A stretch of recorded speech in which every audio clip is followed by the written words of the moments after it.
Bismillahirrahmanirrahim. Assalamualaikum warahmatullahi wabarakatuh.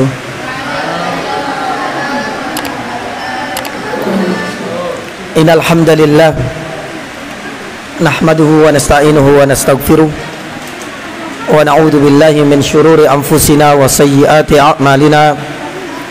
May yahdihillahu fala mudilla lahu wa may yudlilhu fala hadiya lahu. Wa asyhadu an la ilaha illallah wahdahu la syarika lah, ilahul awwalina wal akhirin, wa asyhadu anna Muhammadan abduhu wa rasuluh. Allahumma salli wa sallim wa barik ala Muhammad wa ala alihi wa ashabihi wa man ihtadaw bihudahu ila yaumiddin, amma ba'd.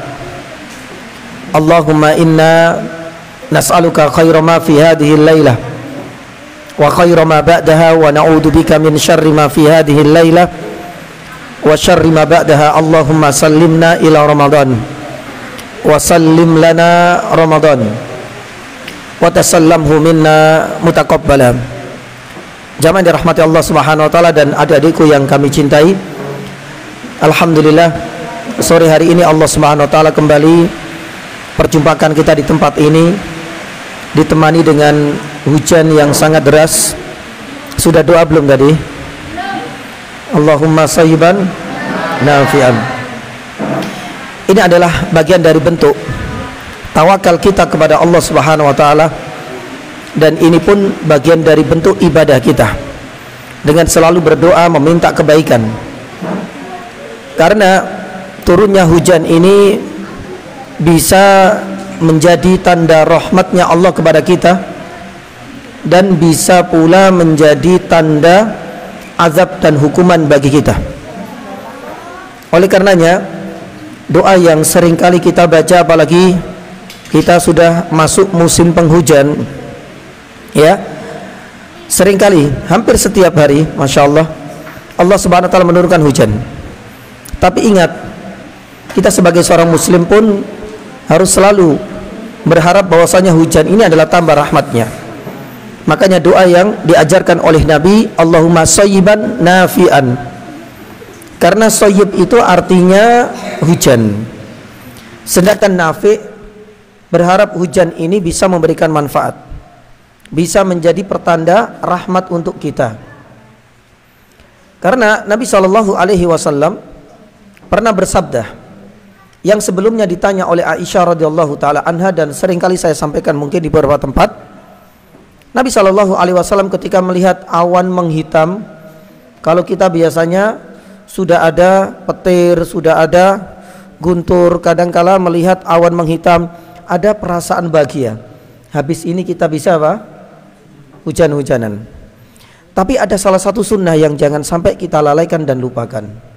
Nabi SAW ketika melihat awan sudah mulai menghitam, Rasulullah SAW malah menunjukkan wajah gelisah, ada rasa takut, ada rasa khawatir, dan itu berulang kali ketika melihat awan menghitam di langit.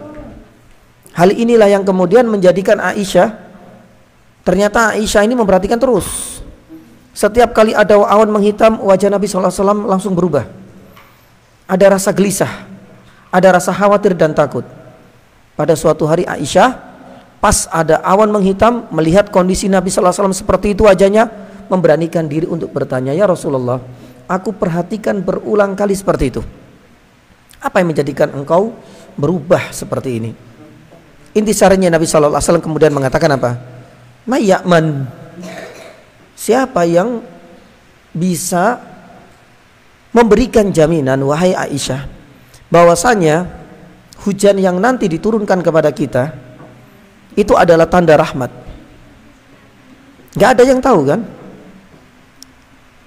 Kemudian Nabi SAW mengutip, dan ini sebagai bentuk apa? Antisipasi, dan ini pula yang menjadi sebab Nabi SAW selalu gelisah, karena teringat dengan kaum Ad. Kaum Ad disebutkan dalam surat Fussilat, ketika turun hujan mereka bahagia, mereka bersorak-sorai, bergembira, sembari mengatakan hadza aridum mumtiruna. Nabi SAW mengingatkan, wahai Aisyah, tidak ingatkah engkau dengan kaum Ad Ketika kondisi seperti ini, hujan turun, awan yang sebelumnya menghitam datang, mereka mengatakan hada aridum mumtiruna. Ini hujan biasa. Ya kayak kemarin-kemarin lah. Ini hujan adalah tanda rahmat untuk kita. Tapi apa yang terjadi? Ternyata hujan itu enggak berhenti. Ternyata hujan itu menjadi awal petaka yang akhirnya Allah musnahkan kaum apa? Ad. Wahai Aisyah, ya, siapa yang enggak takut? Bila mana hujan yang sebentar lagi akan turun itu persis dengan yang terjadi pada kaum Ad. Dan enggak ada yang tahu apakah hujan ini benar-benar tanda rahmat ataukah tanda azab. Makanya inilah yang menjadikan saya selalu gelisah ketika mau turun hujan.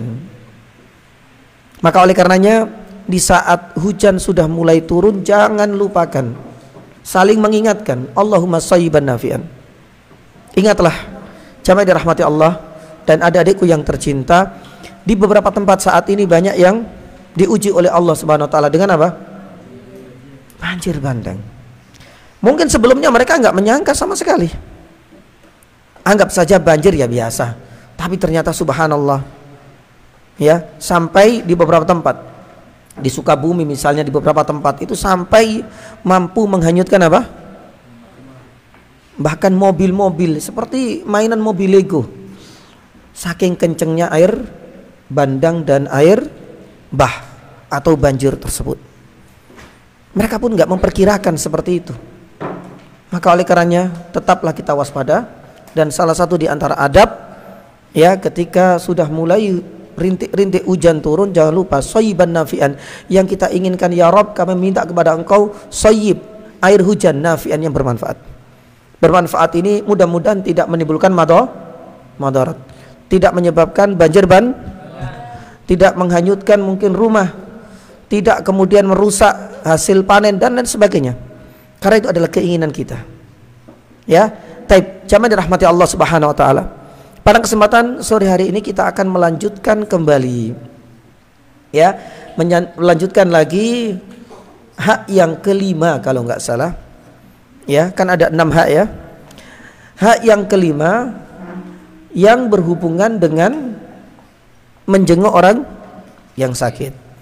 Kita dulu baru satu pembahasan yang kita bahas, yang kita ulas, yaitu tentang fikih apa? Fikih sakit. Ya, termasuk hikmah kenapa kita diberikan sakit oleh Allah. Termasuk sakit itu merupakan ujian tapi sekaligus merupakan nikmat bagi orang yang beriman. Dengan diberikan sakit itu merupakan nikmat. Kalau seandainya kita sabar, ada jaminan Allah akan menghapuskan apa? Dosa. Jadi itu yang perlu kita rubah mindset dan pola pikir kita, bahasa kita gitu. Jadi jangan melulu kita diberikan sakit sekecil apapun, panas, pilek, flu dan lain sebagainya. Aduh, memang kita nggak bisa keluar, nggak bisa sholat berjamaah, nggak bisa sekolah. Tapi bagi seorang muslim yang cerdas itu bagaimana? Ya, melihat sakit ini ternyata menyimpan banyak sekali hikmah, menyimpan banyak sekali nikmat. Salah satunya dihapuskan apa? Ya, dosa-dosa. Makanya kita belajar dari Nabi Ayub. Nabi Ayub alaihissalam diuji oleh Allah Subhanahu wa taala dalam sebuah riwayat. Tapi sebagian ulama ada mengatakan riwayatnya munqati, riwayatnya terputus, ya. Tapi memang puluhan tahun. Ada mengatakan 15 tahun. Kalau kita sakit berapa bulan? Berapa hari? Mungkin 1-2 hari. 15 tahun. Dan sakitnya bukan sakit kayak tertusuk duri, bukan seperti sakit mungkin barangkali demam. Ini sakitnya menyebabkan banyak orang merasa jijik dengannya. Makanya keluarga meninggalkannya, teman-temannya pun tidak mau mendekatnya, sampai ya istri-istrinya pun tidak mau tinggal serumah dengannya. Subhanallah. Dan itu bukan 1-2 hari, bukan 1-2 bulan, 15 tahun dalam sebuah riwayat. Padahal untuk sekedar meminta kepada Allah kesembuhan bukan hal yang mustahil, bukan hal yang susah bagi seorang apa? nabi dan rasul. Tapi apa yang beliau katakan? Seandainya cuma sekedar meminta kepada Allah, ya Allah sembuhkanlah, itu mudah. Tapi ternyata beliau melihat dari sisi lain.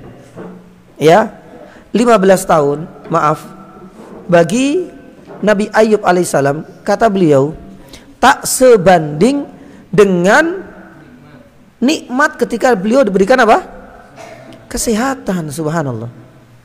Itu cara pandang seorang mukmin yang cerdas. Jadi merasakan bahwasanya satu, ya, bahwasanya yang namanya ujian, yang namanya penyakit itu sudah sunatullah. Kita nggak akan bisa menghindar, tidak akan bisa menjauh darinya. Mau ngapain? Kita sudah makan makanan 4 sehat apa? 5 sempurna. Ya, lewat olahraga, fitness, ke gym dan lain sebagainya. Tapi yang namanya sakit kalau seandainya sudah menjadi takdir, ya, kita nggak akan bisa menolak dan tidak akan bisa menghindar. Maka pun demikian dengan Nabi Ayub, dinikmati ini saja. Bahkan beliau pun lebih nyaman untuk bisa merasakan nikmatnya sakit. Karena satu, agar semakin merasa dirinya bersyukur bila dibandingkan masa-masa tatkala Allah memberikan nikmat sehat. Berarti kalau seandainya usianya misalnya, Masya Allah, jazakallah, misalnya usianya itu 40 tahun, maaf ya, ya, dikurangi 15 tahun, berarti berapa? Anggap saja berapa? 40 tahun dikurangi 15 tahun berapa? Jadi lebih banyak dia merasakan nikmat apa? Sehat. Supaya semakin bersyukur. Itu yang pertama. Yang kedua, ya, Nabi Ayub merasakan bahwasanya kenapa kita harus merasakan sedih? Karena di balik penyakit, di balik ujian sakit itu ada penghapusan apa? Dosa. Kapan lagi kita bisa merasakan yakni sakit dapat bonus lagi? Dosa-dosa kita dihapuskan. Nah, jamaah dirahmati Allah Subhanahu wa taala, inilah diantara beberapa hal yang sudah kita sampaikan. Adapun hari ini baru poin yang pertama ya tadi ya. Kita masuk sekarang tentang hukum. Ya, hukum apa? Menjenguk. Hukum menjenguk orang yang sakit. Ada sekitar 5 poin yang akan kita sampaikan. Hukum asalnya apa? Apa batasan kita itu boleh menjenguk? Ya pun demikian, boleh nggak sih menjenguk antara laki-laki dengan perempuan yang bukan mahramnya atau sebaliknya? Itu juga. Yani termasuk yani diantaranya itu adalah yani batasan-batasan dalam yani menjenguk, ya, dan lain sebagainya. Nanti kita akan sampaikan bi'nillahi ta'ala. Mudah-mudahan hukum terkait menjenguk orang yang sakit ini bisa tuntas pada sore hari ini. Baik. Jadi yang berkaitan dengan hukum menjenguk ini ada beberapa poin ya. Ada subtopik yang ingin kita sampaikan. Kita bagi-bagi dalam subtopik kecil. Yang pertama, hukum asal dari menjenguk. Ya, apa hukum asal dari menjenguk ini? Ternyata para ulama, hukumnya apa? Wajib, sunnah? Wajib. Ternyata para ulama ketika membahas tentang hukum menjenguk orang yang sakit itu ada 3 pendapat. Ya, ada yang mengatakan sunnah muakkadah, dinisbatkan kepada Ibnu Abdul Bar. Jadi tidak sampai pada derajat apa? Wajib. Sunnah muakkadah. Kalau mau menjenguk ya alhamdulillah dapat pahala. Kalau seandainya enggak mau menjenguk pun tidak mendapat dosa. Itu sunnah, tapi sunnahnya muakkadah. Sunnah tapi amat ditekankan dan sangat dianjurkan. Ini pendapat yang pertama. Pendapat yang kedua ada yang mengatakan fardu kifayah. Fardu kifayah itu apa maknanya? Apa artinya fardu kifayah?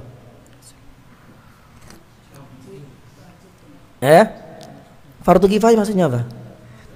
Pernah belajar fardu kifayah? Artinya fardun itu wajib, jadi tidak sunnah. Tapi kalau sudah dikerjakan oleh sebagian, maka kewajiban yang lain gugur. Tapi kalau seandainya tidak ada satupun yang mengerjakan, berarti semuanya apa? Berdosa. Biasanya guru-guru kita itu ngajarkan fardu kifayah seperti mensolati jenazah. paling tidak ada perwakilan di antara kaum muslimin yang mensolatkan, karena ini wajib. Tapi wajibnya itu sebagian cukup, tidak per orang. Tapi kalau nggak ada satupun yang mengerjakan, wajib itu berarti semuanya menanggung dosa. Pun demikian dengan menjenguk orang yang sakit. Menjenguk orang yang sakit, kata Syekhul Islam Ibnu Taimiyah, ya hukumnya fardu kifayah. Jadi wajib ini, sudah tidak sunnah lagi. Ya, ini ada yang lebih tinggi lagi. Ada yang sunnah muakkadah, ada yang fardu kifayah. Pendapat yang ketiga fardu apa? Fardu ain. Artinya apa? Berarti wajib setiap orang, nggak boleh diwakilkan. Ya, jadi kalau ada orang yang sakit, tetangganya yang sakit, saya titip salam saja ya, saya titip uang saja, haram. Karena tidak bisa diwakilkan. Itu makna yang mudah untuk memahami fardu ain. Karena kewajibannya itu ada pada setiap muslim, tidak bisa diwakilkan kepada yang lain. Nah, inilah diantara tiga ya hukum asal dari menjenguk. Akan tetapi jamaah dirahmati Allah, banyak diantara para ulama yang melihat yakni bahwasanya ya hukum untuk menjenguk ini antara dua, antara sunnah muakkadah dan antara fardu kifayah. Ya, kenapa demikian? Ya, kalaulah penyakit yang diderita oleh saudara kita yang sakit, ya menular atau keras, atau mungkin berhari-hari, berpekan-pekan, berminggu-minggu, atau yang sakit itu adalah orang tua misalnya, atau orang yang kita cintai, istri kita atau anak-anak kita, maka sudah pasti itu hukumnya apa? Wajib, fardu. Ya, tapi fardu ini banyak ulama mengatakan seperti Syekhul Islam fardu kifayah. Ya, tetap tidak dikatakan sebagai sunnah. Akan tetapi kalau seandainya sakitnya itu tidak sampai parah, kemudian kita menjenguk, ya maka hukumnya sunnah muakkadah. Intinya jamaah dirahmati Allah, hal yang pertama ingin kita sampaikan bahwasanya hukum kita menjenguk orang yang sakit itu termasuk hak. Oleh karenanya Nabi SAW mengatakan hakul muslim alal muslim ada 6. Salah satunya wa idza marida fa'udhu, ketika ia sakit maka ia dijenguklah. Itu hak saudara kita. Ya, jangan merasa egois dalam hal ini. Enggak apa-apa dibiarkan saja. Kalau dijenguk Ustadz, ikut tambah manja. Kadang-kadang ada alasan seperti itu. Ya, biarkan nanti 3 hari 4 hari lah muncul sendiri, nanti lah sembuh-sembuh. Atau mungkin barangkali beralasan sudahlah Ustaz, enggak usah dijenguk. Yani kita kirim doa saja dari kejauhan. Enggak usah mendatanginya. Nanti malah menyusahkan. Datang ke sana dia sakit, malah menyediakan air minum, malah menyediakan makanan, kan kasihan Ustaz. Mending di sini saja. Para ulama tidak melihat dari sisi itu. Ini adalah hak. Terutama yani jamaah dirahmati Allah Subhanahu wa taala, bayangkan kalau seandainya yang sakit adalah orang tua yani kita. Yang sakit itu adalah anak kita. Yang sakit itu adalah mungkin istri kita. Apakah kemudian kita masih berpihak bahwasanya saya ngambil pendapat yang pertama, cuma nah, kita nggak bisa. Makanya wallahu taala alam bisawab, yang paling selamat di dalam menghukumi menjenguk orang yang sakit jamaah itu adalah fardun kifayah, tapi bisa jadi sunnah kalau seandainya sakitnya tidak yani parah. Sampai di sini paham insyaallah? Ya. Kemudian poin yang kedua terkait hukum ini adalah batasan sakit di mana kita diwajibkan untuk menjenguk. Ya. Batasan sakit di mana kita diwajibkan untuk menjenguk. Para ulama mengatakan, salah satunya Syekh Al-Utsaimin rahimahullah ta'ala, batasannya kita menjenguk itu kalau seandainya terpenuhi beberapa syarat. Yang pertama dia terbaring dan tidak memungkinkan untuk keluar rumah. Ya, ini yang pertama. Ya, jadi kalau seandainya teman kita sakit, terbaring, kemudian nggak memungkinkan keluar rumah, artinya nggak bisa beraktivitas, berarti ini menunjukkan sakitnya apa? Iya, ini parah. Syarat yang kedua, jamaah dirahmati Allah Subhanahu wa taala, dengan parahnya sakit ini ya masih memungkinkan dan boleh bagi kita untuk menjenguknya. Karena ada kala meskipun dia itu sakit parah, maaf, tapi ada nasihat dokter yang mengharamkan, yang melarang kita menjenguk. Seperti kemarin kasus apa? 2 tahun kita apa? Covid. Boleh nggak kita jenguk? Malah nggak boleh. Ya, karena ada larangan. Ini parah kan sakitnya kan? Tapi ada larangan. Ya, maka ketika tidak ada larangan, oke. Tapi kalau ada larangan berarti mau tidak mau kita nggak bisa menjenguk. Jadi yang pertama itu batasannya, di mana kita boleh menjenguk atau wajib menjenguk, batasannya itu adalah ketika ia tidak mungkin lagi untuk keluar rumah, ya, di pembaringan, menunjukkan sakitnya parah, dan yang kedua tidak ada larangan. Makanya ini penting, jangan kurusa-kurusu, lu katanya wajib, pokoknya saya pengen datang, padahal dokter sudah melarang. Atau mungkin bukan dokternya jemaah, tapi keluarga. Ya, jangan kemudian sembarangan. Sekarang Pak Prabowo sakit misalnya, padahal barusan kita dapat pelajaran kajian itu fardun wajib. Pokoknya saya harus ke Kertanegara misalnya, harus ke Jakarta karena ini fardu kifayah. Tapi kan di sana bayangkan kalau seandainya ini dibuka seluas-luasnya, se-Indonesia datang ke sana. Ya, malah apa? Malah menjadikan maldorot, jadi pikiran, jadi beban psikis yakni bagi orang yang sakit. Kadang-kadang orang-orang tertentu membatasi, ini sakitnya parah, oke? Kemudian ada larangan entah dari dokter atau dari keluarga, karena keluarga tidak menghendaki, doakan saja dari kejauhan, ya, tidak menghendaki ada banyak orang yang lalu lalang, mungkin karena barangkali penyakitnya ini berkaitan dengan, ya, banyaknya orang yang lalu lalang ini bisa memperparah penyakitnya secara psikis dan kejiwaan, itu haknya keluar dari keluarga. Makanya Syekh Utsaimin rahimahullahu taala mengatakan demikian. Ya, tapi kalau seandainya sakit tapi setiap hari juga keluar masuk, masih kelihatan, kadang-kadang masih bisa salaman. Karena kadangkala ada orang yang penyakitnya itu parah, tapi dia masih bisa beraktivitas, bisa bergerak, bisa kemana-mana dan bisa ke masjid. Ya, sakitnya parah. Ya, maaf ya. Misalnya dia punya penyakit diabetes, ini sudah masuk penyakit apa? Parah. Tapi dia masih bisa beraktivitas, ya. Atau mungkin barangkali dia punya penyakit, ya maaf, yang di jantung. Ya, dia sudah pakai ring, ini parah. Tapi ternyata secara aktivitas harian dia bisa masih leluasa. Ya, kalau pas dia tidak di pembaringan, artinya masih bisa bergerak aktivitas kemana-mana, maka tidak ada kewajiban.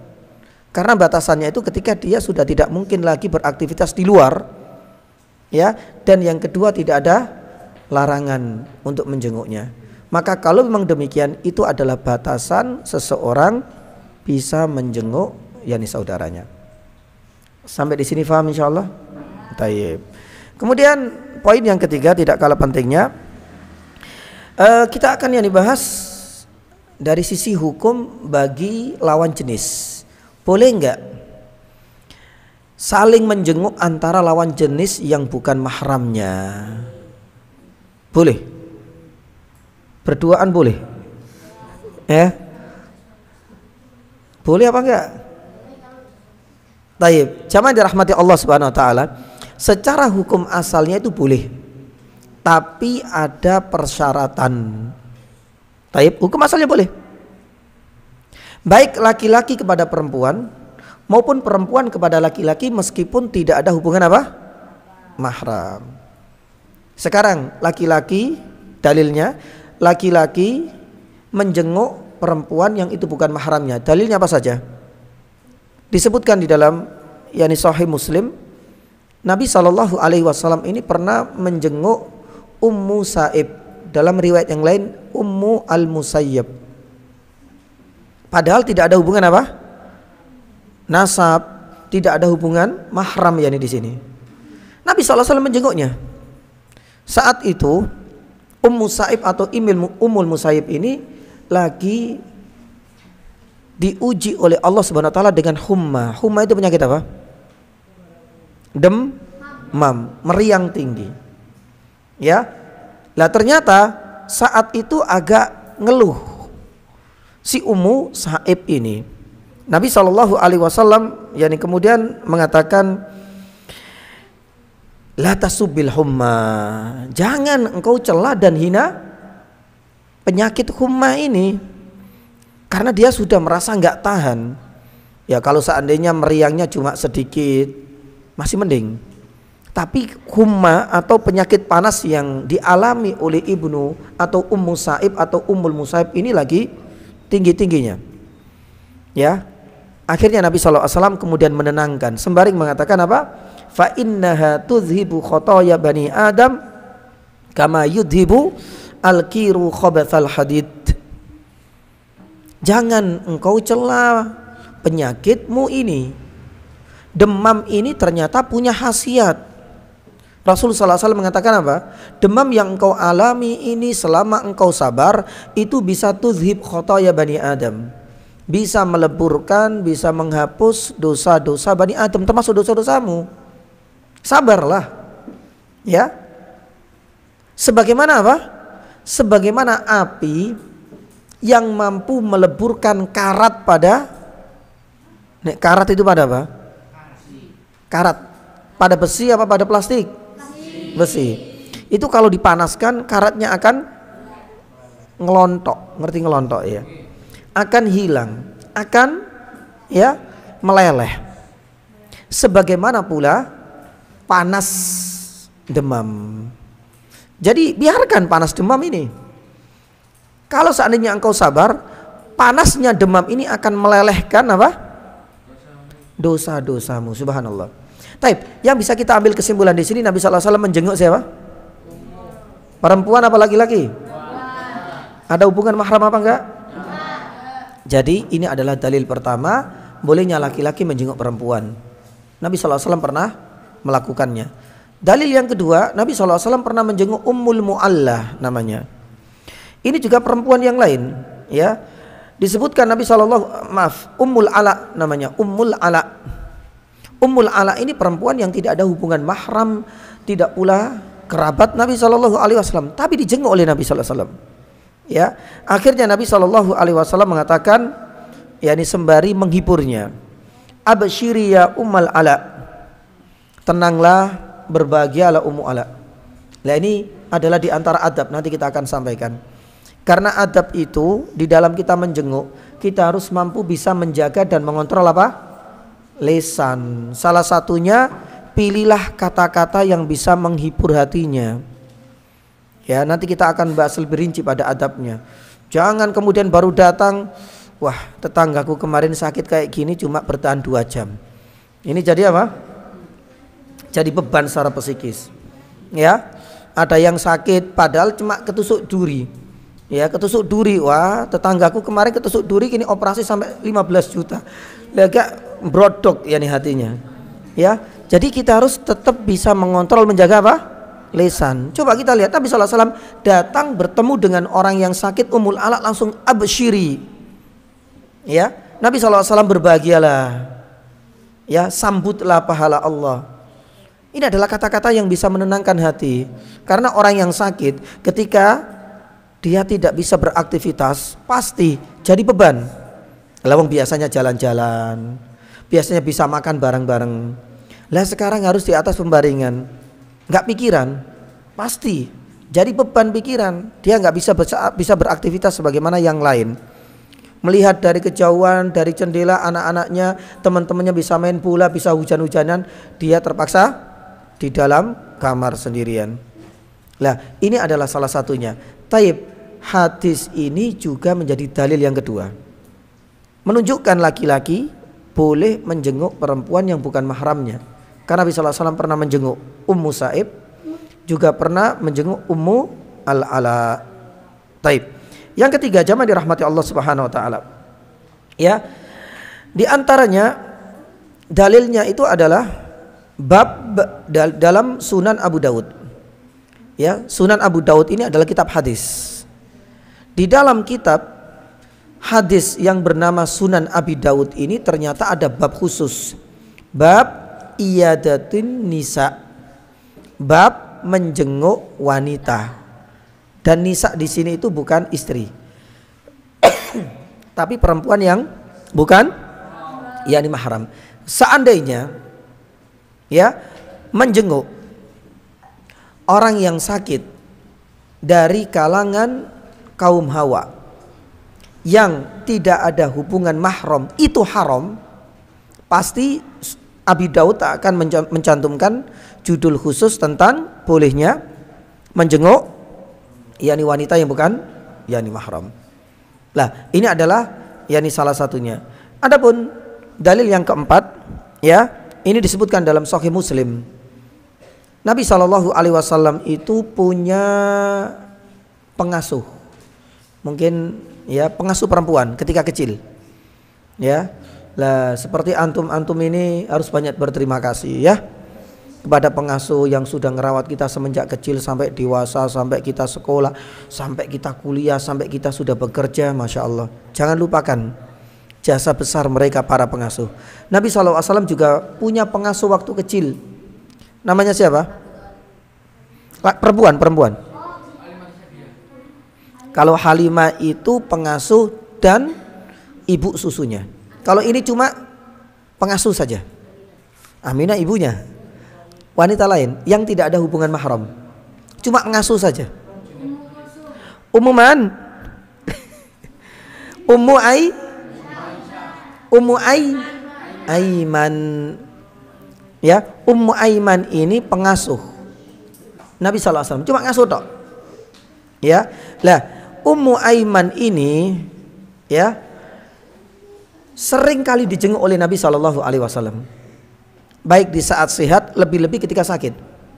Pertanyaannya jamaah, adakah hubungan kekeluargaan dan nasab antara Nabi dengan Ummu Aiman? Tidak. Tapi ini sebagai bentuk apa? Balas jasa juga. Karena Ummu Aiman semenjak kecil merawat Nabi. Bahkan Ummu Aiman ini yang menemani Rasulullah bersama ibunya pergi ke kota Madinah, balik di kota Abwa yang meninggal siapa? Aminah ibunya. Tinggal Rasulullah yang usia 6 tahun dengan Ummu Aiman. Lah ini ceritanya, jasa bersanya luar biasa. Makanya Nabi SAW itu sering apa? Sering menjenguk. Di saat sehat, lebih-lebih di saat sakit. Pertanyaannya jamaah yang dirahmati Allah, ketika Rasul SAW ini meninggal, apakah kebiasaan Nabi SAW dilanjutkan oleh para sahabat? Ternyata iya. Makanya Abu Bakar pasca wafatnya Rasulullah SAW ngajak Umar, Mar, ya, ini Ummu Aiman lagi sakit, ya, marilah kita jenguk. Karena Nabi SAW punya kebiasaan di masa hidupnya selalu menjenguk siapa? Ummu Aiman. Akhirnya kemudian Abu Bakar ditemani dengan Umar menjenguk Ummu Aiman. Disebutkan dalam Sahih Muslim. Coba kita lihat. Nabi SAW punya kebiasaan dan sering menjenguk Ummu Aiman, terutama di waktu sakit. Abu Bakar pun demikian dengan Umar. Padahal ketiga manusia mulia ini ada nggak hubungan mahram dengan Ummu Aiman? Tidak ada. Lah inilah dalil yang keempat ya nih, menunjukkan bahwa laki-laki menjenguk ya perempuan yang bukan mahramnya yang sedang sakit, hukum asalnya boleh. Sekarang kebalikannya, bagaimana?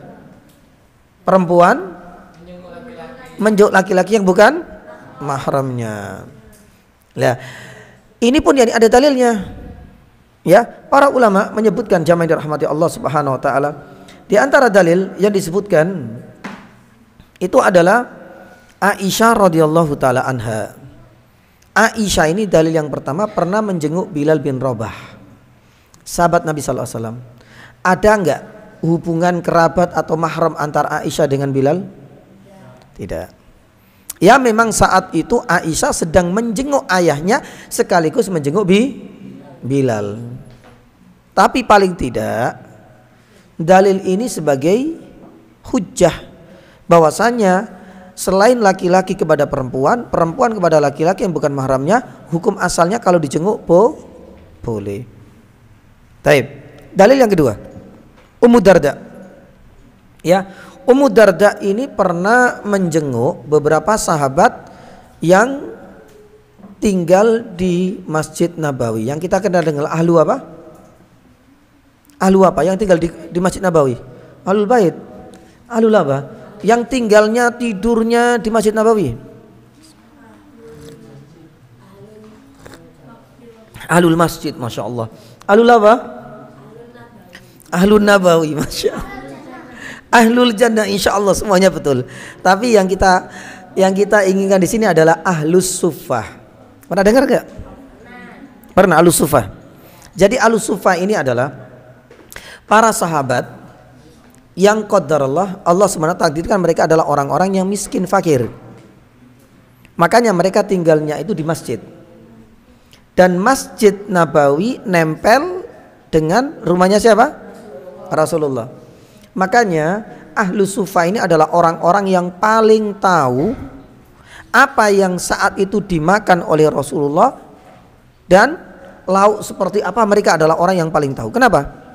Karena Nabi Shallallahu Alaihi Wasallam ketika dikasih sahabat makanan, minuman atau apapun selalu berbagi dengan siapa? Ahlus Suffah. Masya Allah. Ya, lah ini ada ceritanya. Ummu Darda. Ummu Darda laki apa perempuan? Perempuan. Ini adalah dalil yang kedua. Ini pernah menjenguk ya salah satu dari komunitas ahli Suffah yang sedang sakit. Dijenguk oleh Ummu Darda. Padahal Ahlus Suffah ini adalah laki-laki dari Bani Ansor. Dan dalil ini menjadi hujjah bolehnya menjenguk perempuan kepada laki-laki yang bukan mahramnya, sebagaimana Aisyah tadi yang menjenguk Bilal.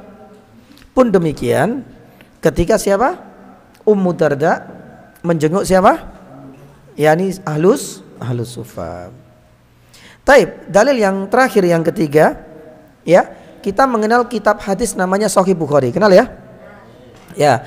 Sahih Bukhari ini mencantumkan judul khusus bab ya Iyadatun Nisa Ar-Rijal. Bayangkan. Jadi Sahih Bukhari ini semua hadisnya apa? Sahih. Ketat yani lagi. Ternyata beliau membuat judul khusus bab bolehnya menjenguk bagi kaum wanita kepada laki-laki yang sakit. Kalaulah menjenguk orang yang sakit bagi kaum wanita itu haram, tidak mungkin Imam Bukhari mencantumkan judul tersebut. Makanya judul ini menjadi hujjah, menjadi dalil yang kuat bahwasanya menjenguk perempuan kepada laki-laki yang bukan mahramnya yang sedang sakit masih diperbolehkan. Dari sini jelas dalilnya laki ke perempuan ada, Nabi SAW pernah melakukan. Dalilnya perempuan ke laki-laki juga ada, termasuk Ummu Darda dan Aisyah. Tapi ini tidak serampangan. Hanya yang penting ada dalilnya. Kemudian akhirnya janjian. Nanti di rumah sakit ya. Di kamar berapa? Iya. Ada bapakmu enggak? Ya, bapakmu suruh keluar saja. Nanti kita berduaan di kamar di rumah sakit. Nah, ini yang berbahaya. Meskipun hukumnya boleh, tapi ada aturan syar'inya. Ada batasan-batasan dan syarat yang berlaku. Nah, syarat-syarat ini harus difahami. Ya, supaya nanti tidak salah di dalam memahami hukum asal bolehnya menjenguk lawan jenis ketika sedang sakit. Taib, syarat yang pertama jamaah dirahmati Allah Subhanahu wa taala, para ulama mengatakan harus saling menjaga aurat. Menjaga apa? Ya, ini aurat. Dan itu yang terjadi para yali Nabi. Jangan kemudian ya, ketika laki-laki menjenguk perempuan, ternyata ketika dijenguk nggak pakai apa?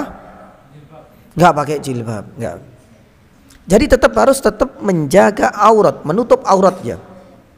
Sama juga ketika perempuan menjenguk laki-laki, jadi jangan pakai baju seadanya, atau mungkin barangkali ya kita tahulah ada aurat yang khusus.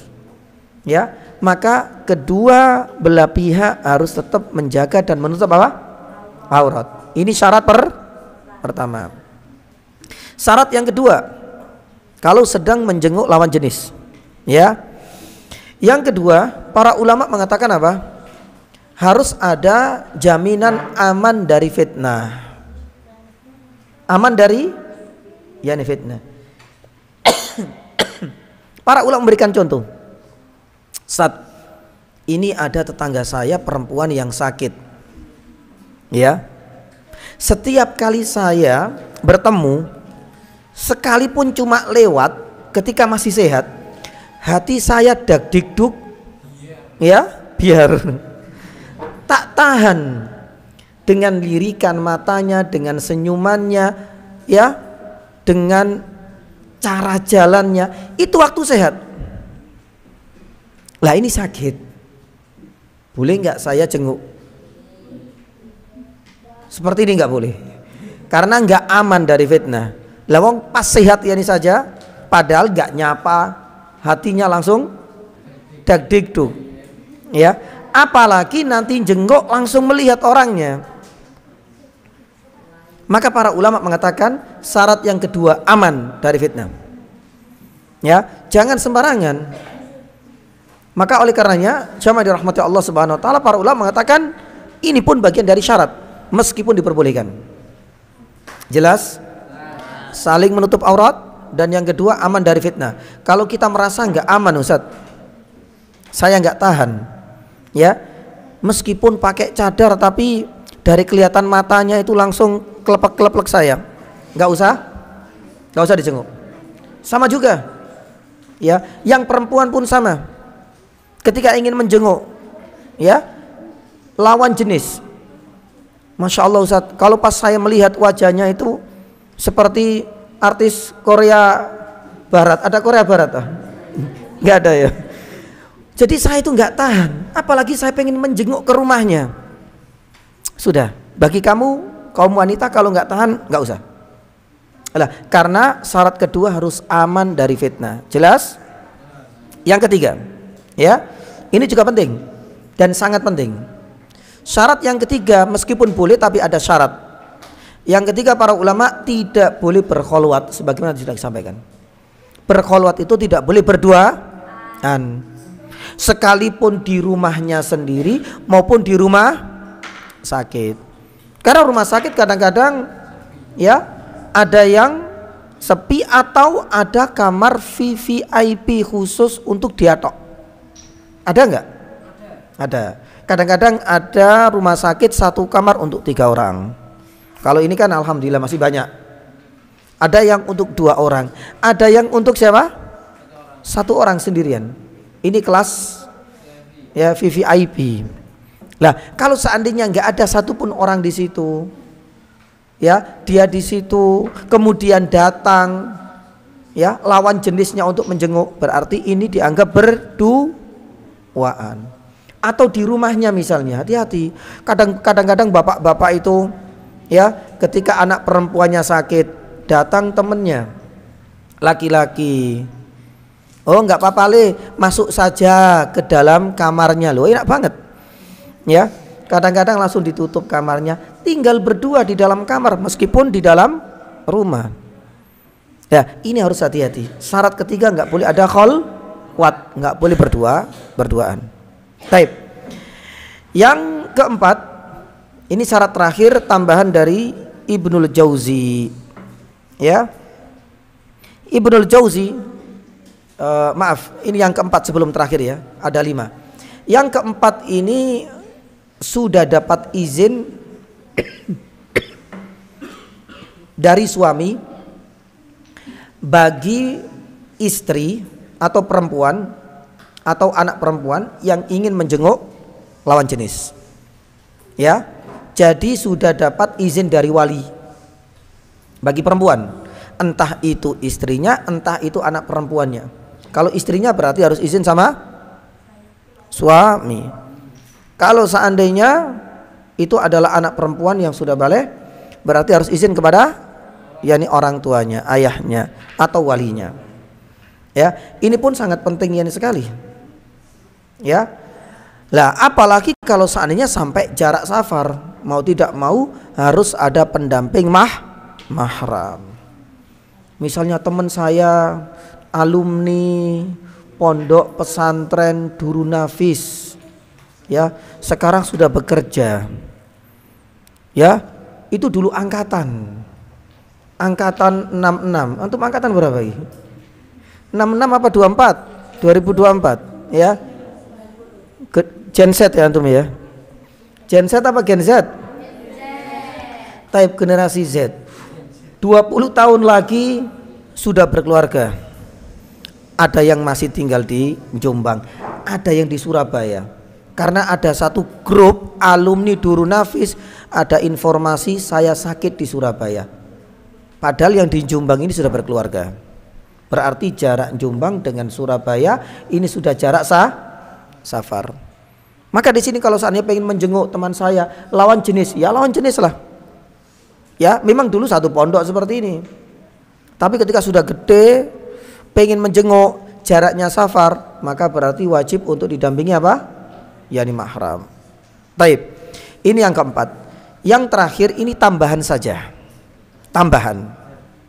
Yang terakhir ini Ibnul Jauzi memberikan tambahan. Yang dijenguk itu lawan jenis ya. Lawan jenis yang dijenguk itu harus sudah tua banget. Paham di sini? Harus tua. Kalau masih sama-sama muda, ini rentan banget. Paham? Tapi kalau seandainya sudah tua banget nggak ada masalah. Makanya ini adalah tambahan dari Ibnul Jauzi. Ya, sebagaimana Nabi SAW menjenguk Ummu Aiman. Lawang Ummu Aiman ini sudah tua, taib, sudah dewasa, sudah ibu-ibu. Nabi SAW kala itu ketika meninggalnya Rasulullah, meninggalnya ibunya usia berapa? 6 tahun. Nah, ketika Nabi SAW usia 40 tahunan, berarti Ummu Aiman tambah apa? Tambah tua banget. Makanya yang dijenguk itu, yang dijenguk ya, itu adalah orang-orang yang sudah tua. Itu tambahan syarat yang kelima dari Imam Ibnul Jauzi.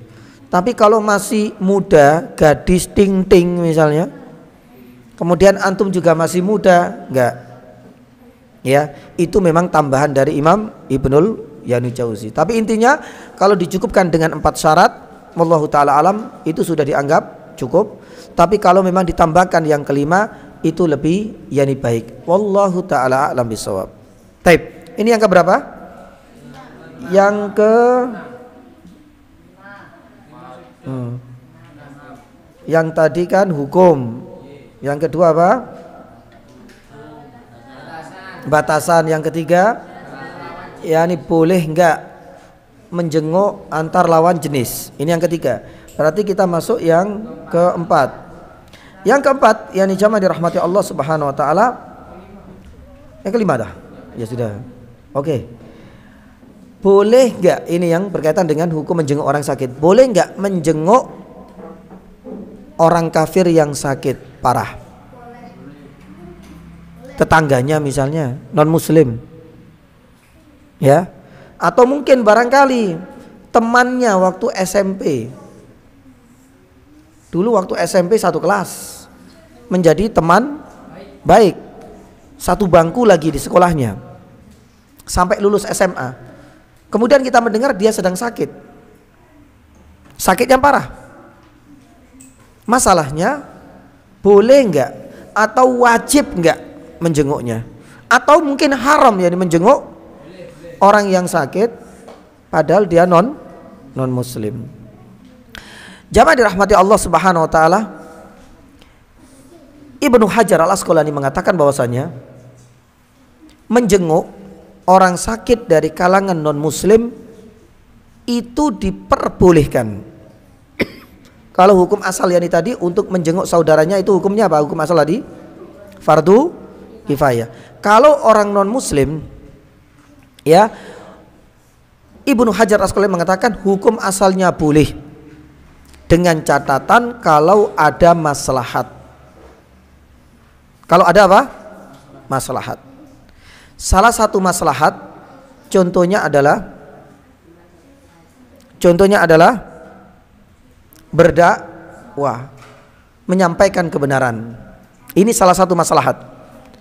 Seperti yang dilakukan oleh Nabi SAW kepada pamannya yang hampir meninggal. Nabi SAW sempat menjenguknya. Siapa pamannya? Abu Thalib. Abu Thalib akhirnya mati apa? Kala itu tetap dijenguk oleh Nabi SAW. Tapi Nabi SAW ketika menjenguk Abu Thalib itu bukan kemudian ya hanya ngobrol ngalor ngidul tentang perkara dunia, enggak. Nabi SAW ya dalam kisah ini mengajarkan kepada kita bahwa menjenguk orang non muslim diperbolehkan, tapi harus ada maslahat. Kalau seandainya nggak ada maslahat, nggak boleh. Dan maslahat itu salah satunya apa? Untuk tujuan apa? Tujuan dakwah. Makanya Nabi SAW ketika mendatangi Abu Thalib, permintaan Nabi SAW cuma satu, ya wahai pamanku, kul, katakan apa? La ilaha illallah. Katakan la ilaha illallah. Cuma itu permintaan Nabi SAW. Ya. Sama juga Nabi SAW dalam riwayat yang sahih pernah mendengar tetangga dari putra anak Yahudi yang sedang sakit parah, sedangkan bapaknya ini suka menghina, suka menyakiti Nabi SAW. Nah, kalau seandainya tetangga kita non muslim setiap hari suka menyakiti kita, terus kemudian sakit, kita jenguk apa kita sujud syukur? Ya, kita sedih, kita jenguk atau kita syukurin? Kalau seandainya tetangga kita non muslim yang seringkali menyakiti kita, ya, atau mengucapkan alhamdulillah, semoga Allah mematikan dengan yakni segera. Subhanallah, Nabi SAW mengajarkan kita akhlak yang baik. Sekalipun tetangganya ini bapaknya suka menyakiti Rasulullah, tapi ketika tetangganya ini putranya sedang sakit keras, Nabi SAW meminta izin kepada Aisyah. Lah, Masya Allah, ini adalah akhlak yang mulia. Makanya Nabi SAW itu Masya Allah disifati oleh Allah Subhanahu Wa Taala, wa innaka la'ala, Masya Allah, punya akhlak yang mulia. Ya, keburukan dibalas dengan apa? Ya, kebaikan. Sekalipun kepada non muslim. Minta izin untuk datang. Ketika datang, coba kita lihat tujuannya Nabi SAW mendatangi pemuda yang sedang sakit itu tujuan untuk apa? Masalah apa yang pertama? Dakwah. Makanya ketika datang, Nabi SAW menyampaikan qul la ilaha illallah. Ya, dalam kebimbangan ini pemuda bingung. Ini Muhammad ini ya diciptakan dari bahan apa toh ini? Seakan-akan itu gejolak batinnya. Lawang bapaknya sering menyakiti, sudah beda ideologi agama dan keyakinan. Di saat saya sakit, loh kok dia kok datang gitu loh. Bahkan menunjukkan ketulusannya. Dalam kebimbangan dia bingung. Dia mau mengucapkan la ilaha illallah sebagaimana keinginan Nabi.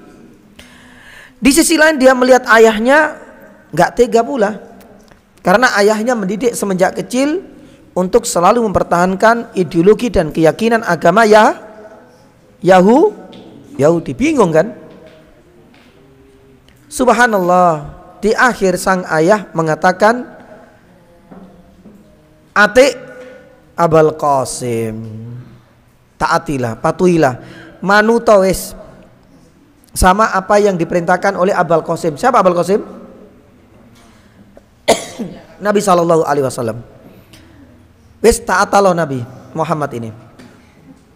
Karena Muhammad menyuruhmu untuk mengucapkan la ilaha illallah, sudah katakan saja la ilaha illallah. Itu adalah perintah dari ayahnya. Makanya sang anak kemudian mengucapkan la ilaha illallah tak lama meninggal. Begitu bahagianya Nabi Shallallahu Alaihi Wasallam. Ini beda dengan kasusnya siapa? Sang paman. Sang paman disuruh la ilaha illallah, ternyata ya akhir dari ucapannya tidak ada satupun kalimat tersebut. Ya. Apa alasannya? Banyak. Salah satunya adalah salah dalam bergaul. Karena Nabi SAW ketika ngomong wahai pamanku la ilaha illallah, sampingnya ada Abu Jahal, ngompor-ngompori, memprovokasi. Makanya hati-hati. Kalau berteman itu jangan sembarangan. Ya, berteman misalnya ya dengan tukang begal, tukang ya pencuri dan lain sebagainya. Giliran kita sakit, coba kita lihat, eman banget kan? Pas sakit dijenguk, bukan teman-temannya yang baik, ya teman-temannya yang buruk-buruk akhlaknya itu datang. Di sana nggak ditalkin, malah diajak nyanyi misalnya. Yang keluar apa nanti? Akhir kalamnya apa? Ucapan terakhirnya bukan la ilaha illallah. Karena mereka nggak paham sama sekali dengan din, dengan agama. Berbeda kalau seandainya teman-teman baik, orang-orang yang berilmu, orang-orang soleh. Di saat kita sakit dalam kondisi sakaratul maut, mereka sudah tahu sunnahnya. Mereka nggak terlalu banyak untuk berbicara, hanya selalu mentalkin agar ucapan terakhir kita apa? La ilaha illallah. Subhanallah. Itu nikmatnya berteman dengan ya sahabat yang baik. Lah, itu perbedaannya. Ini adalah jamaah dirahmati Allah, maslahat yang pertama yaitu maslahat dakwah. Atau maslahat yang kedua, misalnya apa? Non muslim boleh dijenguk untuk maslahat tapi selain dakwah. Masya Allah, berbakti.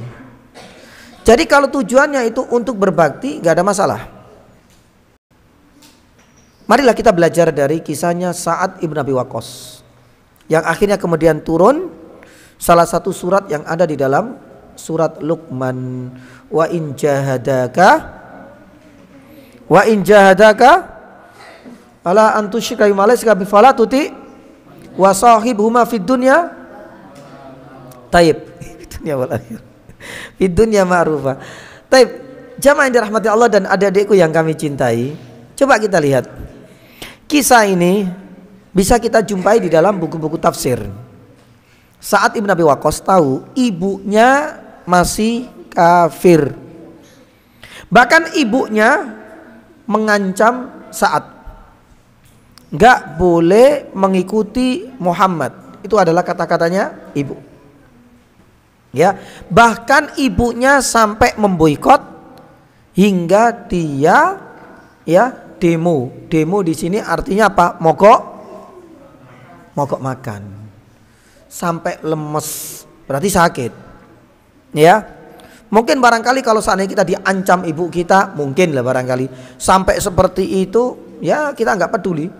Yang penting saya muslim, ente kafir ya biarkan. Tapi Sa'ad ibn Abi Waqqas tahu betul. Tujuan beliau tetap menjenguk ibunya meskipun masih kafir. Akan tetapi tujuannya itu adalah selain berdakwah, ya, tapi tujuan yang lain adalah berbakti.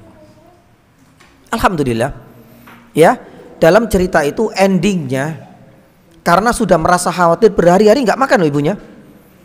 Akhirnya kemudian Sa'ad memberanikan diri meskipun dengan dipaksa, ibunya tetap disuapi. Kalau enggak akan menyebabkan kemadharatan yang lebih besar karena badannya sudah lemas, fisiknya ini sudah tidak punya kekuatan dan daya lagi. Lah, kalaulah maslahat itu ada, meskipun orang yang kita jenguk itu non muslim, silahkan. Untuk maslahat tujuan dakwah atau maslahat tujuan berbakti. Sampai di sini paham insyaallah? Taib. Jamaah dirahmati Allah Subhanahu wa taala, Ya, ini adalah yang keempat. Adapun yang paling akhir, ya yang keberapa ini? Paling akhir ini? Ya, oke. Yang paling akhir ini adalah apakah disunahkan untuk menjenguk berulang kali ataukah cuma sekali? Ya. Kadang-kala ada yang sampai berulang kali makan mandi di situ. Enak Ustadz. Ya. Kita karena orang yang sakit itu biasanya banyak yang jenguk itu bawa apa? Bawa makanan. Makanya dia manfaatkan setiap hari ke situ sambil ngejak ngobrol, makanan-makanan yang dibawa oleh tetangga-tangganya ikut makan di situ. Saya numpang mandi sekalian. Mandi di situ, ikut makan jajannya pasien. Karena dia yakin, lawang orang yang sakit kok dibawain buah padahal nggak boleh buah. Siapa yang makan? Dia. Ya, nebeng di situ, ngejak ngobrol. Ya, dikasih nasi apa? Nasi kebuli. Wah, ini nggak bisa ini. Berarti nanti jatah saya. Makan di situ, mandi di situ. Sampai kemudian dijadikan sebagai apa? Ya, ajang untuk ya mencari makan dan mengambil kesempatan.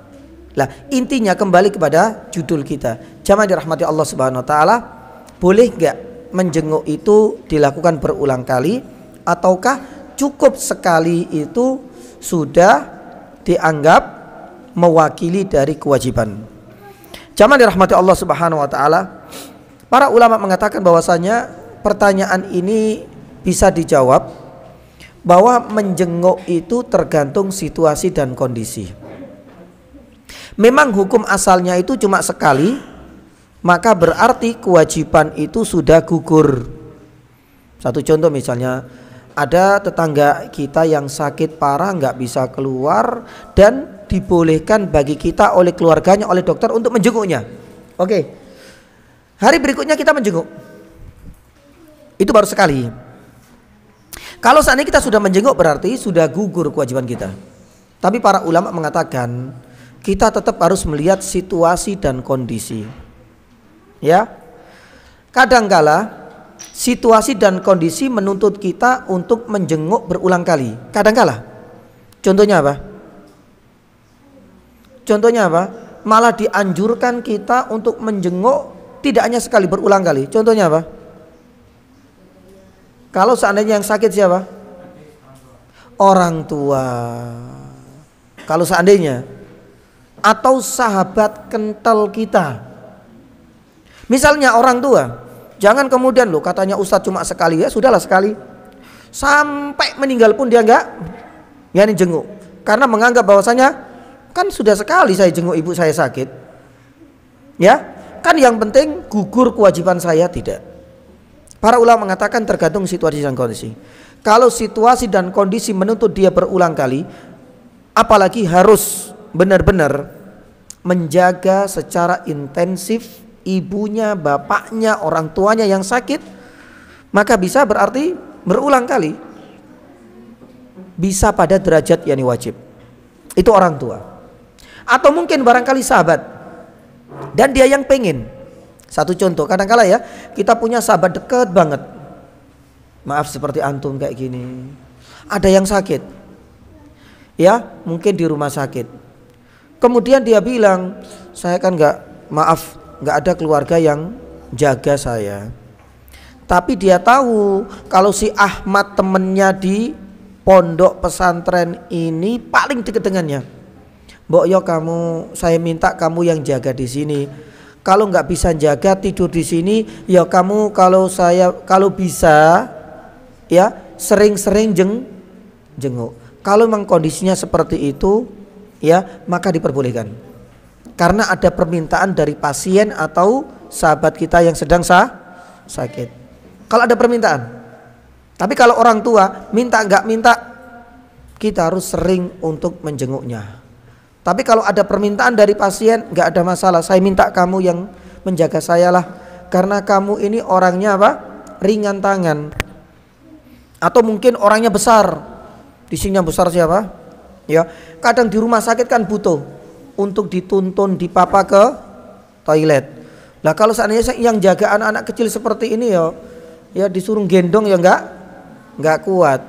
Disuruh ngangkut pun yani nggak punya yani daya. Lah kadang kondisi-kondisi seperti ini menuntut ya seseorang sesering mungkin untuk menjenguknya. Kadang siang, kalau enggak biar malam, besoknya pun demikian. Apalagi situasi dan kondisi seseorang yang sakitnya itu bisa berminggu-minggu dan berbulan-bulan. Ini sangat penting loh ya. Kita harus peka sebagai seorang teman, sebagai seorang tetangga. Jangan pakai alasan sudah pernah saya jenguk sekali, kewajiban sudah gugur. Kadang-kala ada kan tetangga kita, teman kita yang sakitnya berbulan-bulan. Karena berbulan-bulan ini dia nggak bisa keluar secara psikis, kejiwaannya dia tertekan kan. Ya Allah, kan ada kerinduan, sudah nggak bisa keluar, teman-temannya nggak ada yang mendatangi, cuma sekali itu dulu tok. Ini sudah sebulan nggak ada yang jenguk yakni saya. Lah hal seperti ini seharusnya kita sebagai seorang teman harus peka. Jenguklah ya, hal-hal seperti ini untuk menghibur ya, sebagaimana orang tua. Kalau yang punya orang tua, ya Allah, kadang orang tua yang sendirian ya kita harus peka, karena kadang orang tua itu pengen bercerita, meskipun ceritanya kesana kemari dengarkan. Sebagaimana teman kita, saya juga punya kasihan teman itu di atas pembaringan, sudah lama Allah Subhanahu wa taala menguji penyakitnya.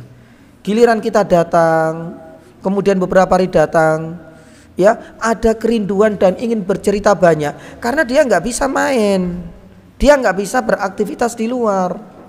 Maka ada siapapun yang menjenguknya itu pengen ngejak ngobrol panjang lebar, karena untuk mengurangi apa, beban, ya beban yakni hatinya. Nah inilah jamaah dirahmati Allah Subhanahu Wa Taala, yakni di antara hal yang ingin kita sampaikan, dan semoga pada pertemuan mendatang kita akan melanjutkan ya faedah pelajaran yang ketiga. Jadi masya Allah tentang menjenguk orang yang sakit ini ya ini panjang, tapi gak ada masalah ya, dikit-dikit ya. Ya dulu kita membahas tentang fikih sakit, sudah ya. Hari ini kita membahas tentang apa, hukum menjenguk orang yang sakit. Hukum asalnya apa, batasannya apa. Sampai tadi apa tadi? Bolehkah menjenguk lawan yakni jenis, boleh nggak menjenguk orang non muslim, kemudian boleh nggak berulang kali.